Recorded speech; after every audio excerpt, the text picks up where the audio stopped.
மறக்காம நம்ம 123 சேனல் நியூஸை சப்ஸ்கிரைப் பண்ணுங்க. இந்த நியூஸ் உங்களுக்கு பிடிச்சிருந்தா லைக் பண்ணுங்க, ஷேர் பண்ணுங்க, பிடிக்கலைன்னா கமெண்ட் பண்ணுங்க. விஜய் மூன்றாவது முறையாக இளம் இயக்குனர் அட்லியுடன் கூட்டணி அமைத்துள்ளார்.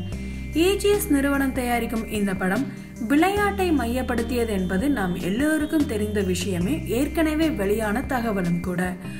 படத்திற்கான படப்பிடிப்பு இந்த மாத இறுதியில் தொடங்கும் என கூறப்படுகிறது.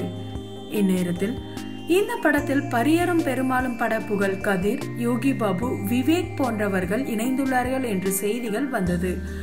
அடுத்தபடியாக தற்போதைய தகவல் என்னவென்றால், படத்தில் ஹீரோயினாக நயன்தாரா இருக்க கீர்த்தி சுரேஷ் மற்றும் ஆத்மிகா படத்தில் நடிக்கிறார்கள் என்ற செய்தி உலா வருகிறது. அட்லி படத்தில் 2ற்கும் மேற்பட்ட ஹீரோயின்கள் இருப்பது வழக்கம். ஆனால் இவர்கள் உள்ளார்களா என்பதை பொறுத்திருந்துதான் பார்க்க வேண்டும். யார் வேணும்னாலும் இணையட்டும், இணையாமலும் போகட்டும், நமக்கு தேவை தளபதி தான் என்பது தளபதி ரசிகர்களின் கருத்து.